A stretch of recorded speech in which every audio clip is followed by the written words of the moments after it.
Кабо-Верде – страна контрастов посреди Атлантики.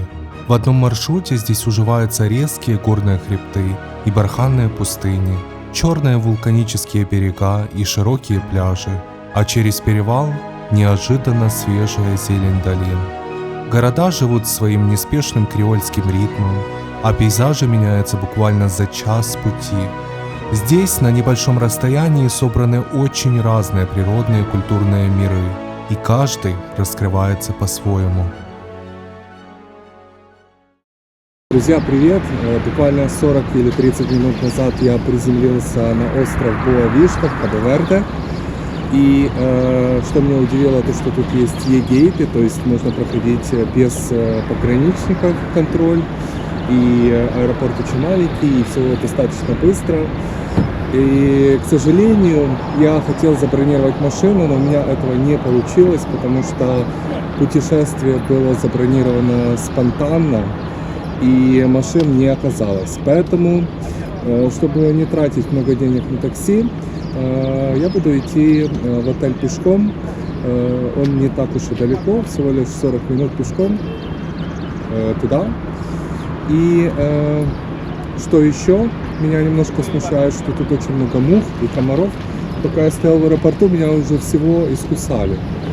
Все сели на автобусы, свои туи, а я буду идти с моим чемоданчиком вот так пешком и наслаждаться видом острова на обочине трассы. И пока я направляюсь к своему отелю, самое время немного познакомиться со страной.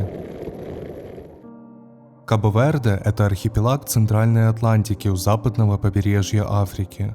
Он расположен примерно в 600 километрах от материка, район Сенегала, и состоит из 10 вулканических островов и нескольких небольших островков.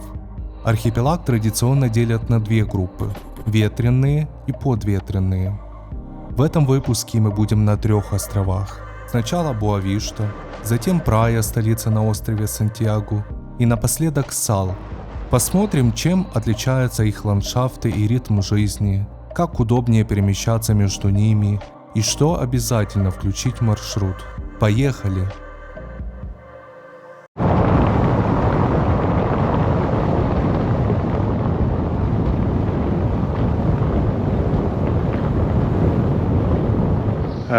Короче, произошло немыслимое, мне повезло.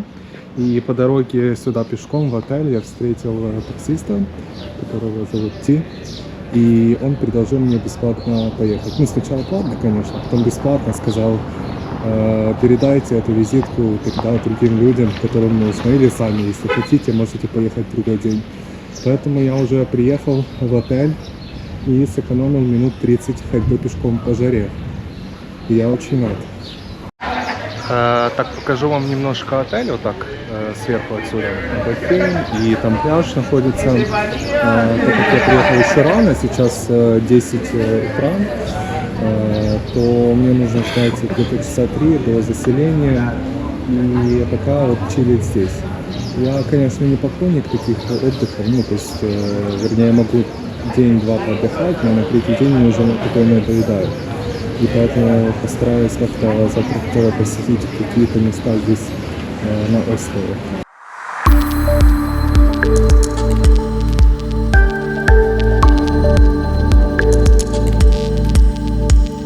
Боа-Вишта – второй по популярности остров Кабо-Верде. В 2024 году на его долю пришлось 24,1% всех заселений по стране, и уступает он только острову Сал. Почему выбирают именно Боа-Вишту? Прежде всего, за масштаб природы. Здесь километры дикого песка и Атлантика в полном океанском смысле слова. Пляж Санта-Моника – визитная карточка острова. Широкая, почти безлюдная линия, где только море и песок встречают горизонт.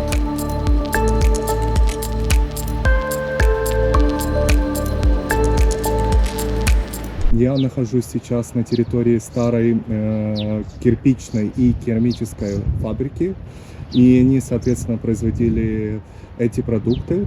И Это предприятие закрылось почти 100 лет назад, то есть в 1928 году, то есть оно уже было полностью заброшенным. И точно неизвестно, кто построил эту фабрику. Насколько я нашел в источниках, то это потомки рабов, которые здесь сюда были привезены с других частей Африки. И здесь процветало такое производство, особенно в начале 20 века и в конце 19-го. Ну и сейчас это просто как памятник местной архитектуры на Боа-Виште и местная достопримечательность. Но тут особо ничего такого нет, кроме этой трубы, которая еще удивительным образом хорошо сохранилась, и вот таких частей, естественно, производственных помещений. Вероятнее всего, люди подоставали, местные жители, чтобы показывать туристам всякие технические части вот этой фабрики. И вот здесь моторы представлены, всякие вот детали, не знаю даже что это. И ну, больше ничего здесь нет. Вот еще основание этой фабрики. Ну, это, может быть, и реставрировалось минимальными какими-то местными усилиями, потому что видно, что вот это более новое. Вот, а труба еще стоит удивительным образом. Хотя вот видно, что есть дырочки и кирпичики постепенно выпадают с этой трубы.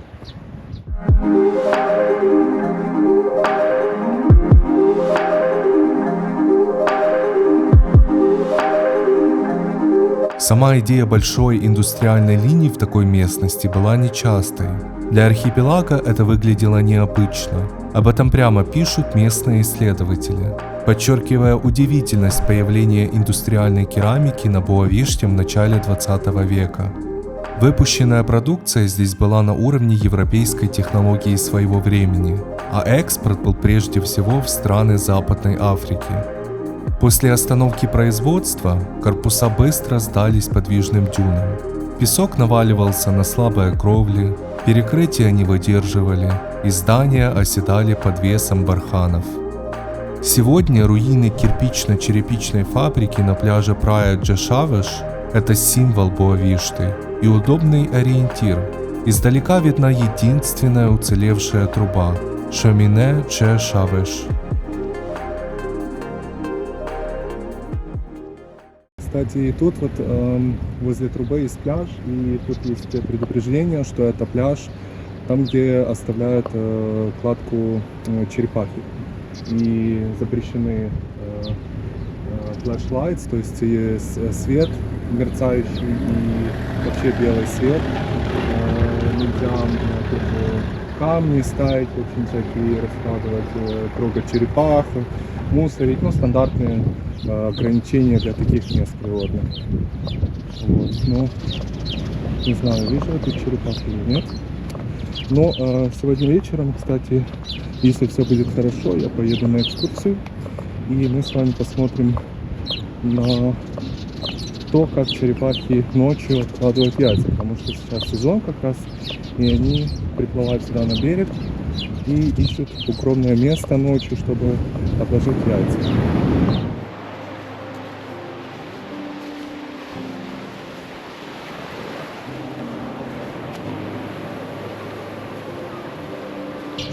Так, друзья, через несколько минут мы отправляемся на другую часть острова для того, чтобы наблюдать за процессом откладывания яиц черепахами. И это делается только ночью. И вопрос почему? Ну, во-первых, потому что днем песок сильно нагревается, и естественно, что черепахам это было бы некомфортно, неудобно. Во-вторых, это связано с безопасностью, потому что, естественно, что ночью откладывать яйца, вырывать пещерки, вернее, ямки эти, намного легче и намного безопаснее для того, чтобы хищники не нашли этих черепах. Ну и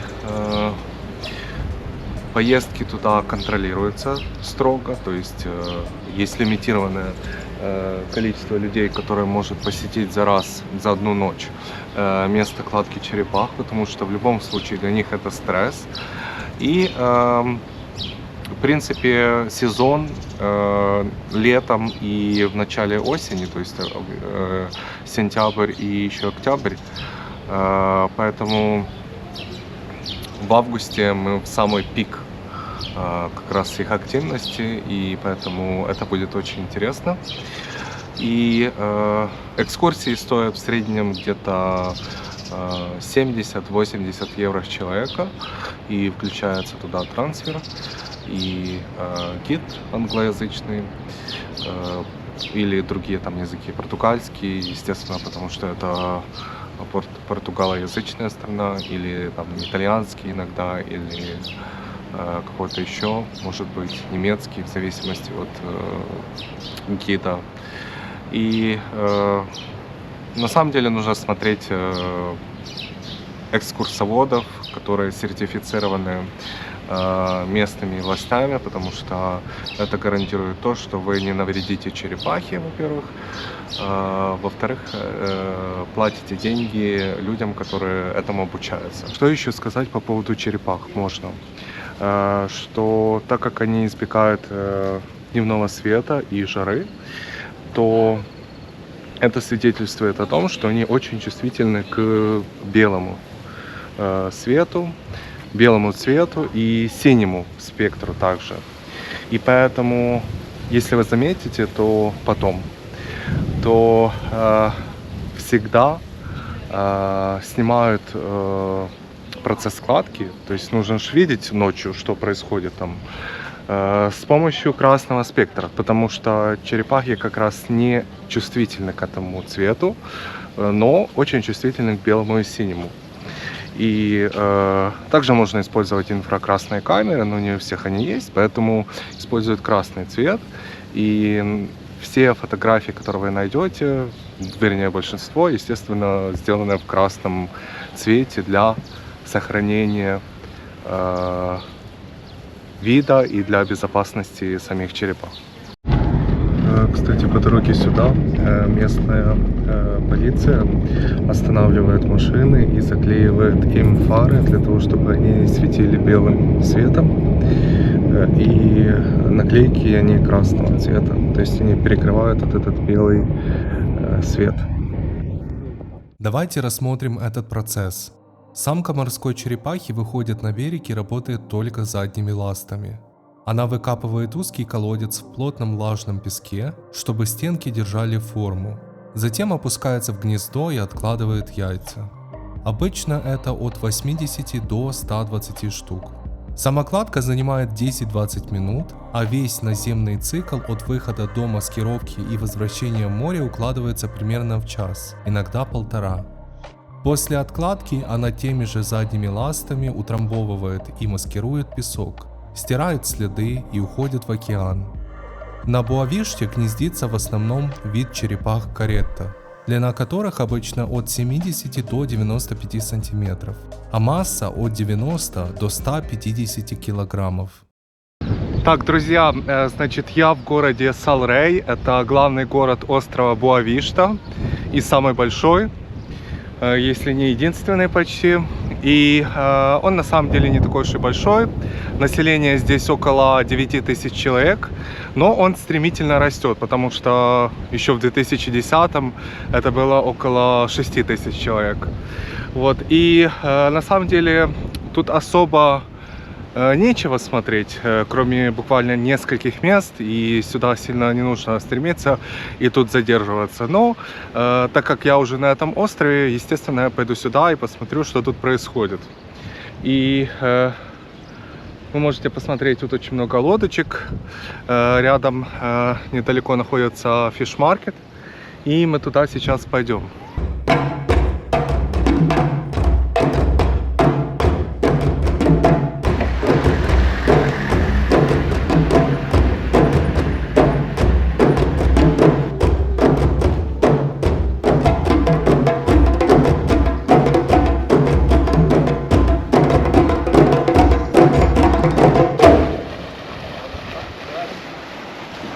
вышел из аптеки, и интересная ситуация, то что люди сюда приходят за медикаментами, например, с медицинской страховкой. И в Кабо-Верде на законодательном уровне это закреплено, что если вы работаете, вы обязаны иметь страховку, то есть вы обязаны за нее платить. И это очень классная система, потому что это позволяет вам получить помощь в любое время.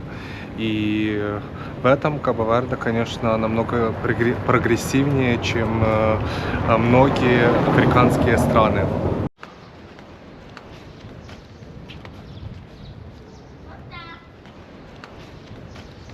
Если сказать про сам город, то он достаточно уютный, небольшой. Как вы видите, тут много вот таких домиков, раскрашенных в разные цвета. И есть некоторое колониальное наследие в архитектуре. Пока что я не увидел ни одного магазина, но надеюсь, тут найду и посмотрю, какие здесь есть цены. Также тут много жилья такого, как квартира, апартаменты, и можно, в принципе, снять недорогой вариант в самом городе.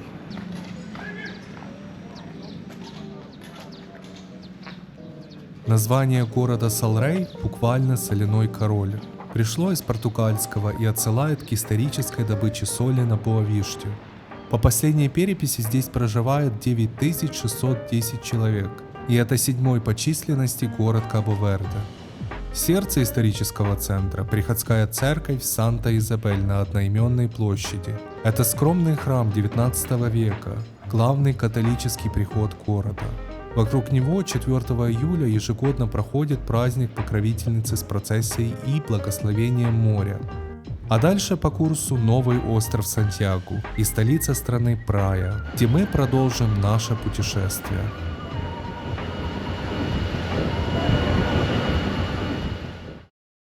Так, друзья, я нахожусь сейчас напротив представительства Евросоюза в Кабо-Верде, соответственно, на острове Сантьяго. И в столице государства это Прая. Население Праи примерно 200 тысяч человек, что составляет 29% от всего населения государства. И, кстати, столица называется Прая, потому что это связано с португальским языком, и это переводится с португальского как пляж. И она находится на нескольких плато. И мы будем исследовать сегодня остров Сантьяго, столицу Праю и еще некоторые города и природные достопримечательности.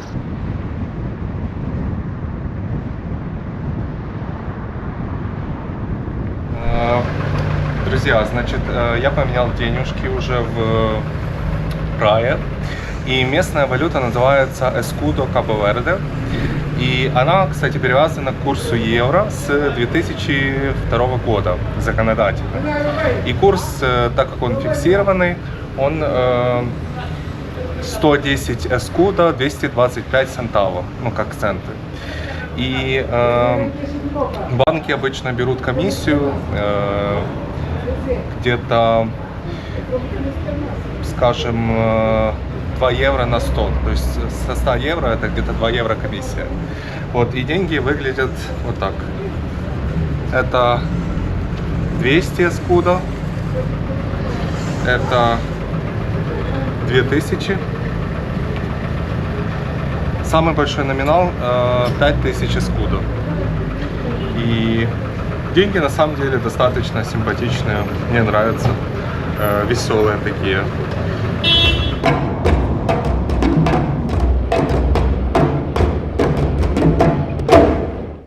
Друзья, значит, я нахожусь в особенном месте. Это город, который называется Сидади Велия, город Велия. И это первое вообще поселение, которое было основано европейцами, колониальное поселение в Западной Африке. И этот город был основан португальцами в 1462 году. И он являлся первой столицей архипелага Кабо-Верде. Город небольшой, но очень уютный. Тут много интересных таких португальских колониальных улочек. И Ехать сюда всего лишь 15 километров из города Прая, столицы Кабо-Верде.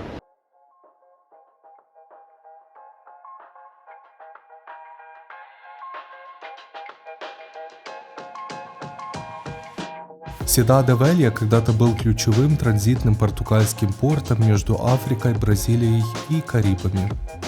Именно налет Фрэнсиса Дрейка в 1585 году заставил корону укрепить гавань и возвести на плато над бухтой эту крепость. Бастионная цитадель взяла под контроль вход в порт, а ее батареи и казематы доминировали над долиной и линией берега. Сегодня исторический центр Сидад-де-Велья внесен в список всемирного наследия ЮНЕСКО, а сам город называют колыбелью кабовердианской идентичности. Это площадь Пеларинью, и она известна тем, что здесь во времена колониальные занимались поркой рабов как наказанием, и сейчас это является памятником насилию над людьми, которые здесь были в рабстве.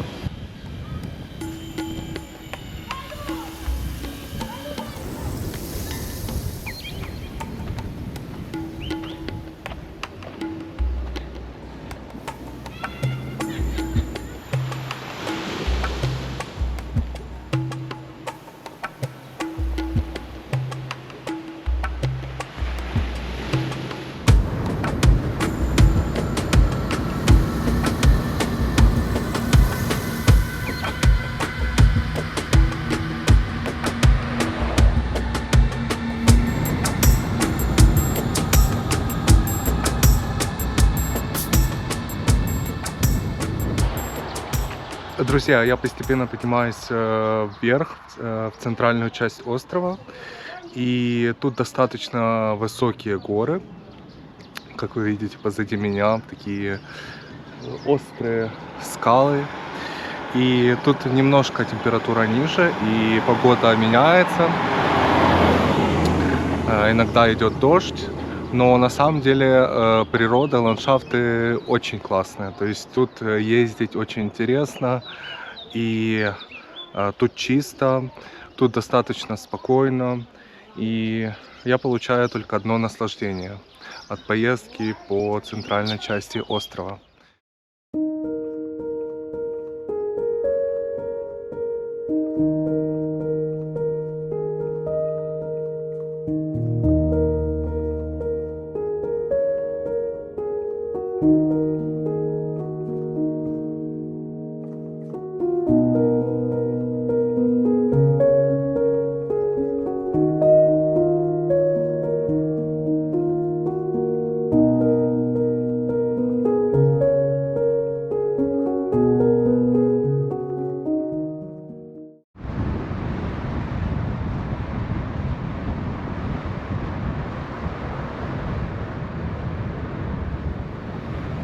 Друзья, значит, проезжая через центр острова, вы можете наткнуться на национальный парк Серра-Малагуэта.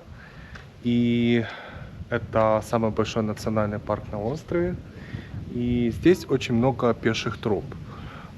Есть, которые на полчаса, есть на 3, на 5 и больше часов. И в чем заключается интерес? В том, что вы постоянно ходите по вот таким, среди таких скалистых гор и фотографируете потрясающие виды.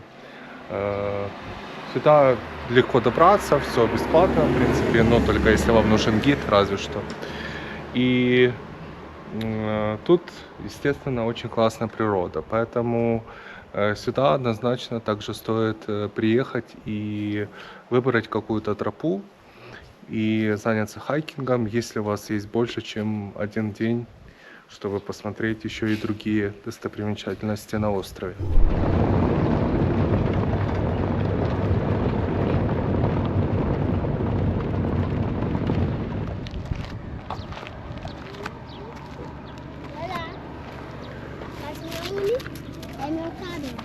Позади меня находится известный концлагерь который был создан во времена правления диктатора португальского Салазара. И он просуществовал где-то лет 40 и назывался лагерем медленной смерти, потому что люди содержались здесь в ужасных условиях и умирали медленно от всяческих пыток, в том числе отсутствием нормальных условий жизни, воды, очень высокой температуры и тому подобное. Но сейчас это действует как музей сопротивления, он называется, и показывает историю борьбы политической против диктатуры. Вход сюда платный, билет стоит 200 эскудо, кабовердских денег, и если вы местный, то это 100, и вот такой вход.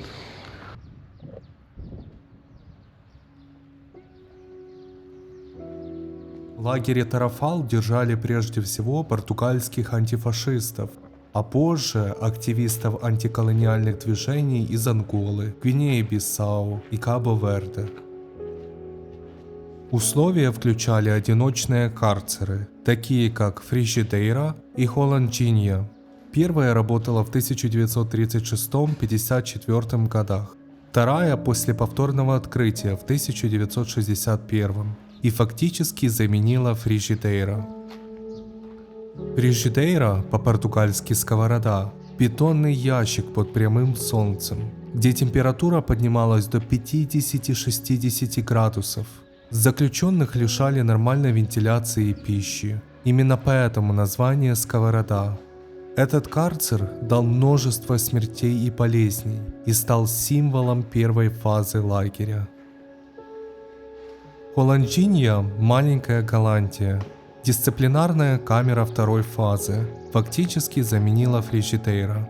Ее описывают так: чуть выше стоящего человека, чуть длиннее лежащего и чуть шире сидящего, с маленьким решетчатым окном. Настоящая печь. Название связывают с Голландией, куда многие кабовердианцы уезжали на заработки.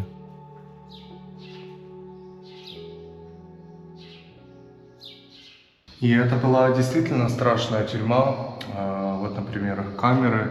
Естественно, что тут практически ничего не сохранилось в том виде, в котором оно было изначально. Немножко реставрировалось и так далее. Но основа, как бы, вот камеры и так далее, она есть. Ну и вот пример камеры. То есть тут темно, здесь нет окон, тут жарко. И заключенные вот так проводили все свое время здесь.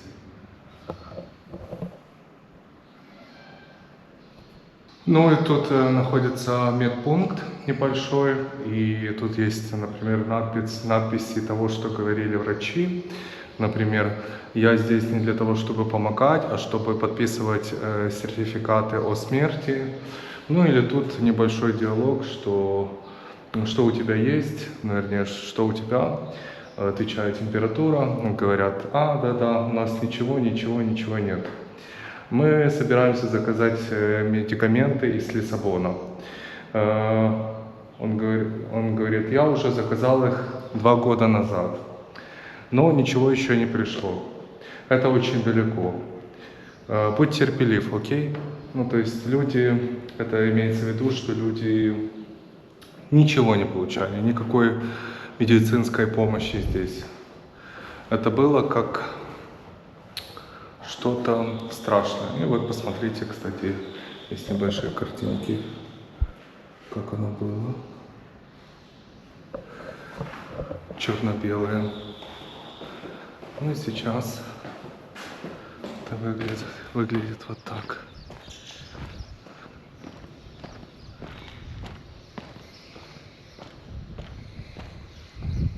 Вот такой медпункт. Естественно, если вы захотите посетить это место, прежде чем его посещать, лучше про него почитать, потому что тут есть, конечно, некоторый текст про все, что тут происходило, но лучше быть знакомым предварительно, чтобы сразу ощущать картину, что здесь происходило. Возле входа можно подняться наверх и осмотреть всю тюрьму сверху.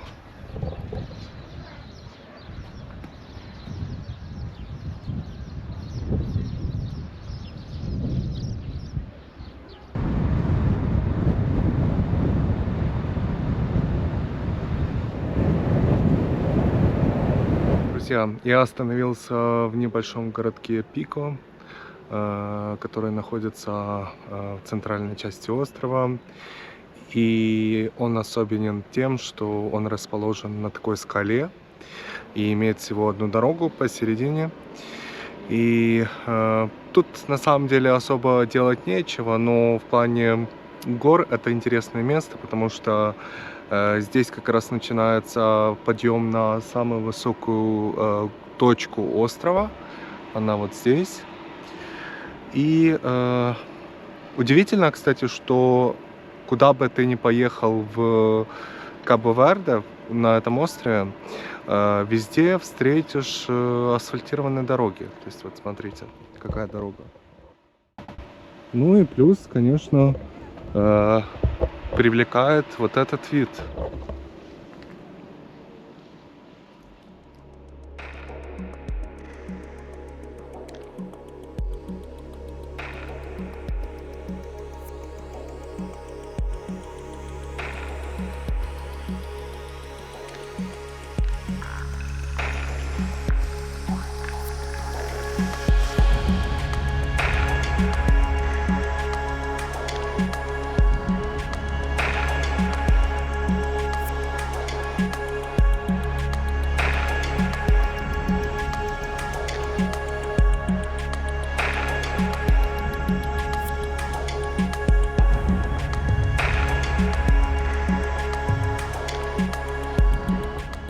А также здесь есть небольшая католическая церковь, немножко уставшая и требует реновации, но выглядит очень интересно, тем более, что она находится в таком селе, в деревне, глубоко в острове.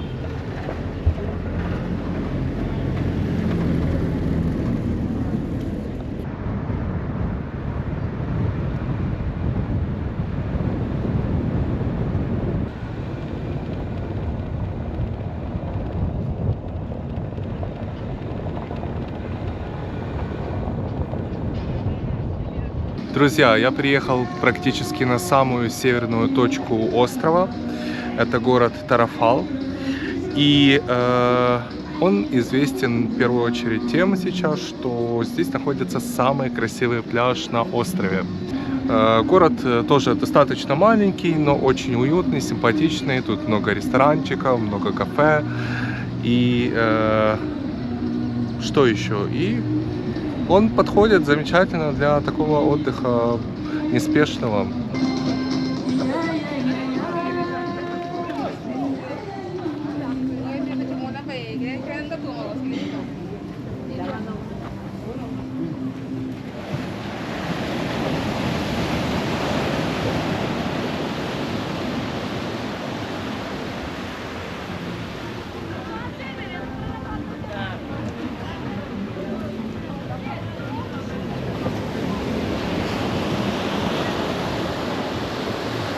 Как вы видите, пляж действительно замечательный, с красивым песочком. И вот такие здесь разноцветные лодочки. И чем он отличается от других пляжей этого острова? Тем, что они преимущественно вулканические.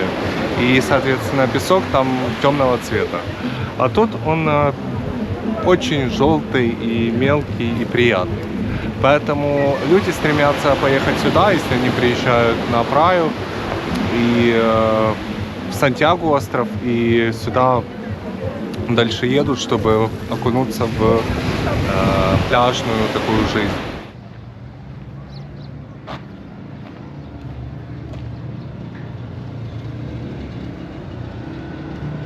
Кстати, первый раз вижу, чтобы клумбы на улице украшали ракушками. То есть тут все в ракушках. Вот такие пальмы.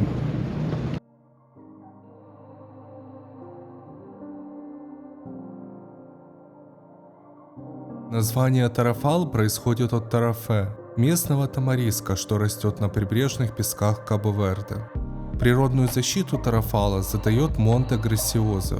643-метровая вершина замыкает бухту, как декорация.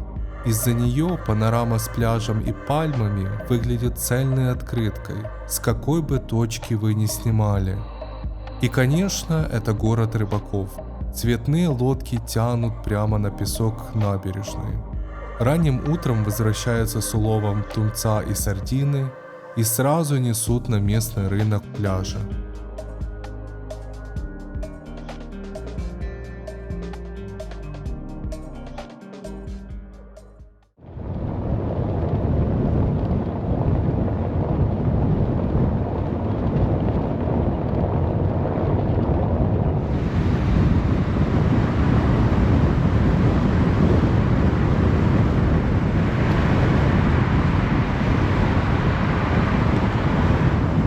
Мы находимся в историческом центре города Прая.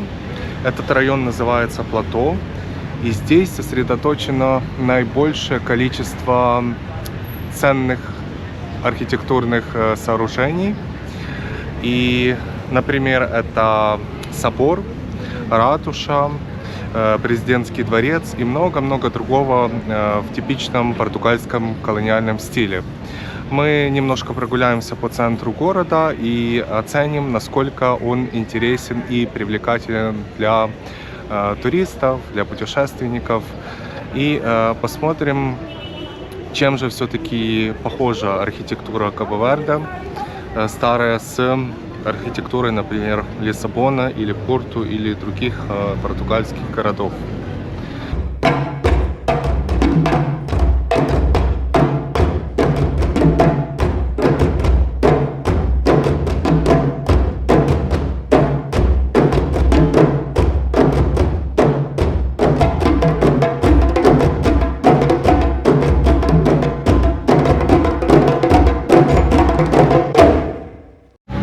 И еще, что интересно, то так как и в Португалии, вы везде можете встретить вот такую брусчатку, и уложено очень много мест в Кабо-Верде.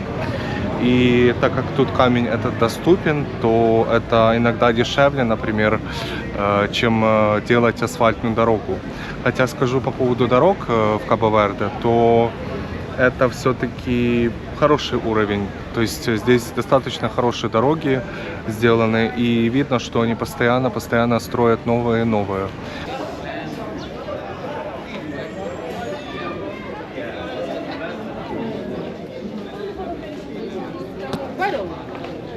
Значит, друзья, это у нас улица 5 июля, это центральная улица города, прогулочная улица и в то же время торговая улица. То есть вы можете увидеть, сколько тут продают всяких вещей. Вот, кстати, рынок. Тут все что угодно, фрукты, овощи, продукты разные и тому подобное. И здесь достаточно много людей, потому что сейчас, например, всего лишь 12:39, и такой поток людей здесь. Есть вот супермаркеты, например, всякие магазинчики.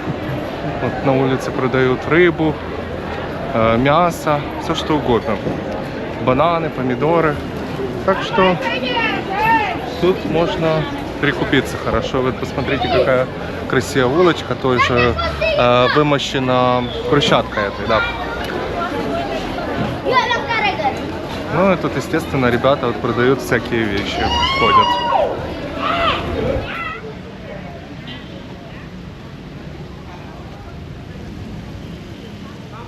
А это также известное здание, президентский дворец, он усиленно охраняется, то есть тут особо много не погуляешь, но можно подойти, сфотографировать и пойти.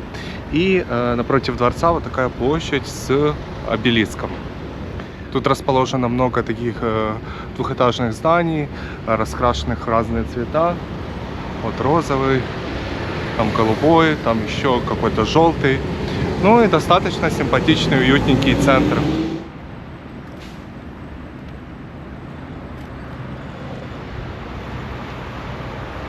А тут вот расположен уже как музейный экспонат советский БТР, который был произведен в 1962 году и долгое время использовался здесь.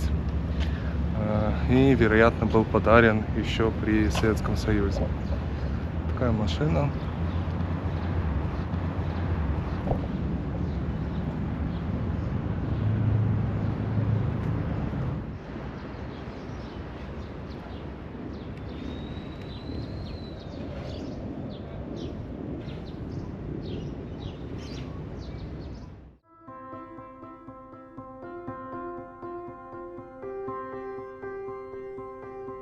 Остров Сантьяго – это прежде всего колониальное наследие, характерная архитектура и маршруты по природе, горы, долины, смотровые площадки, тропические ущелья.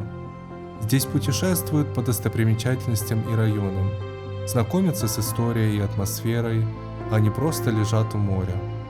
Пляжи есть, но за классическим пляжным отдыхом удобнее выбрать другие острова, например, Сал или Боа-Вишту. А мы продолжаем наш путь. Следующая остановка – остров Сал.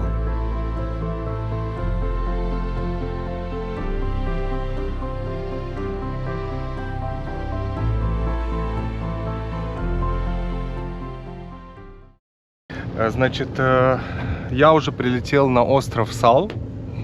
И это самый туристический остров в Кабо-Верде. И Сал переводится с португальского просто это соль. То есть они с названием не заморачивались. Почему соль? Потому что здесь находятся самые большие места добычи соли морской. И раньше она преобладала в экономике Кабо-Верде, но сейчас на первом месте здесь туризм. Тут на самом деле такой больше пустынный ландшафт. Тут мало растительности, тут невысокие холмы, горы, если так можно сказать. И очень маленькое население, где-то 40 тысяч, при том, что около полумиллиона сюда прилетает ежегодно. И остров на самом деле очень маленький, где-то 220 квадратных километров, поэтому тут все можно объездить очень быстро. И сейчас мы приехали в одну достопримечательность, это пещера, и мы будем смотреть, что там происходит. Вход к этой пещере платный и стоит 330 эскуда или 3 евро. И оно огорожено забором, и сюда так не попадешь бесплатно. И тут сразу вот такие сувенирные лавки, то есть все для туристов. И на самом деле очень большая такая лавка. И небольшой ресторанчик сразу.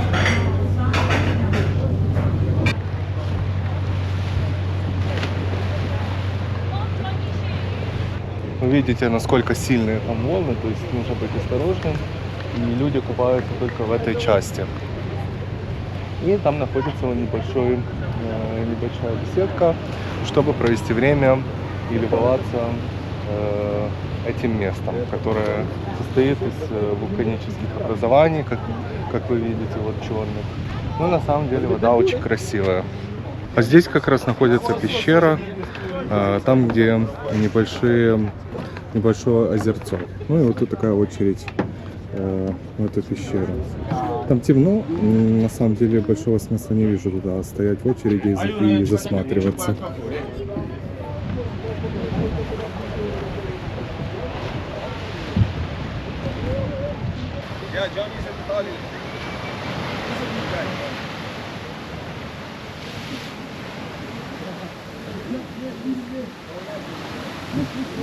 Мы приехали в столицу острова Сал. Столица называется Шпаргош. из португальского это спаржа. Также сильно не заморачивались с названием. И это считается столицей острова, главным городом. И что еще сказать? Тут особо делать нечего, на самом деле. Население тут около 6 тысяч человек, но стремительно растет из-за улучшения экономики. В том плане, что тут постоянно развивается туризм. Ну и здесь вот площадь такая небольшая и церковь вот такая.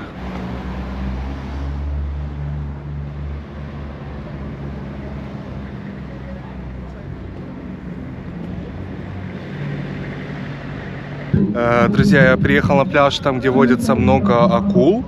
Они небольшого размера, и они не трогают вас, естественно, если вы не трогаете их.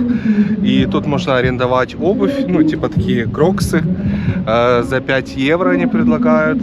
И пойти самому смотреть этих акул. Ну, если вы хотите с гидом, то, естественно, это дополнительные деньги. И я приехал на вот такой машине. То есть тут, в принципе, это досягаемо, даже на такой маленькой машине. Тут есть такая грунтовая, более-менее нормальная дорога, чтобы можно было добраться. Ну и сейчас будем смотреть этих акул.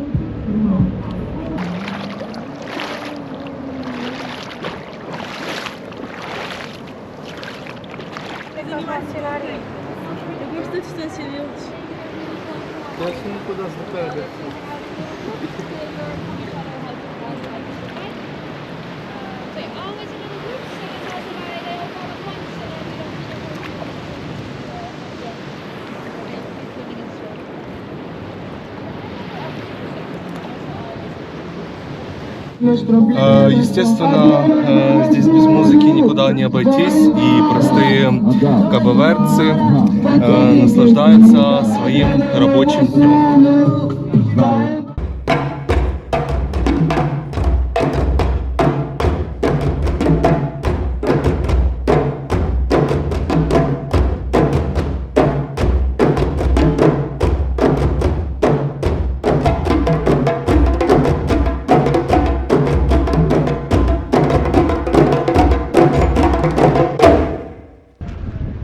Друзья, значит, мы сейчас находимся на месте, там, где раньше добывали соль морскую. И, как вы видите, оно пришло уже в упадок, именно это место, и стало таким развлекательным центром. То есть тут есть возможность поплавать на лодочках, подняться вон туда, на тот холм, и посмотреть вид сверху. Также тут есть небольшие места для приема пищи, и тут иногда устраивают концерты. Ну и место симпатичное, можно подняться наверх и там встречать закат. Первые соляные разработки на сале начались в Педро-де-Луме в 1796 году.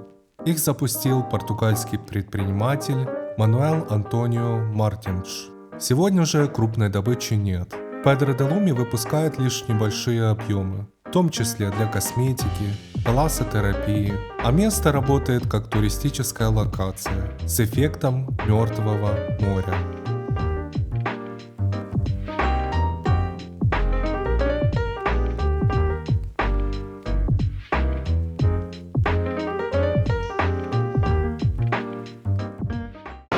Друзья, у нас еще одна достопримечательность, значит, это пляж с такими ракушками. Их тут достаточно много, и эта локация находится возле Санта-Марии, города, на юге острова.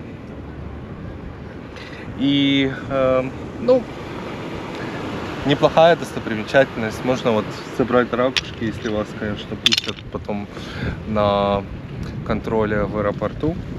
Но так особо ничего нет. Ну, такой красивенький есть пляжик, вернее, набережная. И тут достаточно много жилых таких комплексов с неплохими довольно зданиями.